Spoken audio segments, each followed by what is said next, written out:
With the recent robbery on campus, some students are cautious about walking around at night. But Chief McCall reminds students about the emergency call towers placed around campus and that help is just a button press away. The Troy Municipal Airport has expanded its runway over 1,000 feet. And Mayor Jason Reed states that this expansion will not only be beneficial to the Troy and Pike counties, but also Troy University. Around 4 o'clock on a weekday, Troy University's parking lots look a lot like this. Pretty easy to find a parking spot, huh? But it's during class hours where most students say it's impossible to find a place to park their car. The Camp Mic Check will provide an educational experience for high school students who are interested in the world of music and entertainment. The suds are finally flowing in the city of Troy, and residents have been waiting a while to get their first sip of draft beer. 75 years ago, residents from all over Pike County brought each of these rocks here to this location so that the activities building could be built.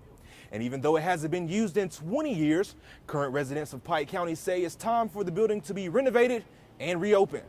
Some may think littering is a victimless crime, but as Melissa Sanders states, it affects a person's well-being, safety, security, and their home. Troy residents got a chance to come out here to the farmers market to purchase some freshly grown fruits and vegetables. The city of Troy held a ribbon-cutting ceremony Thursday for the opening of the airport's new extended runway. And Mayor Jason Reed states this will be the only civilian airport with the new and equipped technology in the country. We feel like this is going to be critical, to a life safety issue for aviators. It will be a key development for our economic development community and attracting industry and business to Troy. It will help our existing industries and will help us recruit new industry. This system is going to allow the Army to continue its important training for combat here. It'll help Sanders Aviation, Sikorsky, Mauna Loa helicopters, and basically be a real attraction for your airport to let it be the economic gateway it can be to Pike County and Troy. The Troy Municipal Airport has expanded its runway over 1,000 feet. And Mayor Jason Reed states that this expansion will not only be beneficial to the Troy and Pike counties, but also Troy University. I think that you'll be able to get some more people in here, teams and different things like that, larger aircraft, and aircraft can carry bigger payloads of fuel because of the extension. But also I think it will end up creating jobs through this. It will help in that way. We've been able to use federal dollars and leverage those for economic development, and that will certainly make a difference to everyone in the community and the surrounding area. With a lot of talk about safety, Reed states what makes this addition to Runway 7 unique. As they mentioned, the terrain here, Troy lies between two large agricultural areas, the Black Belt and the Wiregrass, which are very flat. We're basically on a ridge line and it's very hilly here. So we had to find a way to keep from moving millions and millions of dollars of dirt to make the instrument landing system work. And that's where we came up with the Infire glide slope system. So that uses a series of antennas that were out there behind us where we cut the ribbon to help with the instrument landing, and it also works as a backup for the airport at Fort Rucker. The city of Troy have put into effect new ways to identify and target the problems caused by litter, with the help of a new city ordinance. On June 24th, the City Council passed Ordinance 346, amending the litter ordinance. What this ordinance does is it more clearly defines litter and regulations within the enforcement of litter to provide a cleaner, safer environment for the residents of our city. Some may think littering is a victimless crime, but as Melissa Sanders states, it affects a person's well-being, safety, security, and their home. In 2009, Keep America Beautiful did a survey, and within that survey they found that the presence of litter reduces property values by 7%. Litter also has environmental issues. Litter is carried by wind and rain. It can get into our waterways and contaminate our waterways. It also has sociological aspects and economical aspects. Sanders states that if any person who fails to comply with any of the provisions of the litter ordinance will be found guilty and can be fined.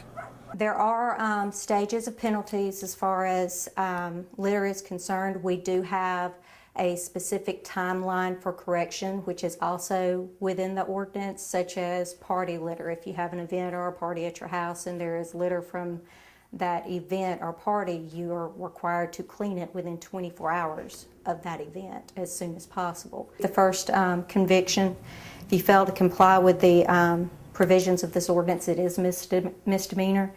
You can be fined up to $300 for the first violation, up to $400 for the second violation, and up to $500 for the third violation. The City of Troy has been awarded nearly $400,000 in funds to improve and extend sidewalks within the commercial district of Troy on 6 roads surrounding the downtown city square. We'll be able to branch out some from downtown as we're trying to make downtown a destination area as we grow with businesses and different things, and we feel like this is going to make it safer, more aesthetically pleasing, and will just be a nice addition, and it'll be able to cost the citizens a lot less money. We'll get $4 for every one that we'll spend. From repairing cracked sidewalks to adding new park benches, the City of Troy hopes this new federal grant will improve the entire downtown area. I think it'll make things look a lot better, make them safer. All the sidewalks will be ADA compliant, so some of those sidewalks are 60, 75 years old, and so it'll upgrade all of them. It'll also create some green spaces and make it just a nicer area to come and visit and enjoy shopping, different things like that. We're happy to have things, and we're happy to have the involvement of our city. And what we're looking at is what can we do to establish a livable community. And part of that, of course, with the block grants, if you are restoring sidewalks, doing biking trails, and doing suggestions on how would you like the downtown to be and how would you like to have it function. Reeves says the project is now underway, and their goal is to have a more pleasing and attractive downtown getaway by the end of the year. We're in the planning stages now. We have all the plans ready, and we'll probably over the next couple of months get started and hope to be done by the end of the year. Local growers in Troy and Pike County are encouraged to bring their goods to the Pioneer Farmers Market, located just off the square in downtown Troy.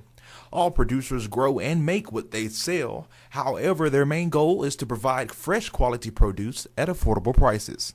This is Troy Farmers Market. They're open on Tuesday afternoons, Thursday afternoons from 5 to 7, Saturday mornings from 7 to 12. It's just a bunch of local farmers from surrounding counties. We get together here and try to move our produce to the public. One high school senior says this is a great opportunity for him to earn a little cash. I'm out here helping out at the farmers market, so a little summer job. Troy residents got a chance to come out here to the farmers market to purchase some freshly grown fruits and vegetables. I was asked to participate 6 years ago, and when I was called and asked to participate, I asked what was not available, and they said fruit. I said, well, let me try it. So we're trying to add a different fruit every other year. Blueberries, raspberries, blackberries, and this year we'll have pomegranate and kiwis. The farmers market attracted many residents, and local farmers say they enjoy growing and selling their produce. We used to have a good crowd. They announce it on the radio station, so that helps a lot. Do really well with that. And I mean, we have a good market here in Troy. We enjoy fooling with it. My wife, she's retired. I'm still working at the university, and we just enjoy growing fruit. The farmers market says many residents prefer their products as to a chain grocery stores. The people that come here, they prefer us. They know it's fresh. Students of all ages who wish to learn more about the music industry now have a chance to be involved in one of Troy University's first ever music industry camp, held just right here on the Troy campus. This is the first annual mic check, and we were very careful and strategic with the marketing to keep it small. We didn't want to, shall we call it, fly the plane while we're building it. So this gives us an opportunity to deal with our new facilities, this beautiful building that we're in, Long Hall. Since it was the first year, we like to keep it kind of small just so we can get our feet on the ground and learn what we need to do to better it. The Camp Mic Check will provide an educational experience for high school students who are interested in the world of music and entertainment. Mic Check is a pilot endeavor. This is the very first event of its type, not just at Troy, but frankly, it's the first one in the country. It's just a great experience for young high school, middle school students from all ages, and they can come up to this camp and they can learn all about the industry. Students who attended the camp say they came to learn more about the music industry and hopefully pursue a career in the field later in life. I just kind of wanted to learn more about music, the music industry, you know. My band director told me about it, and it seemed like something I really wanted to learn a lot more about. So. A little bit of singer, a little bit of DJ, you know, DJing and stuff like that.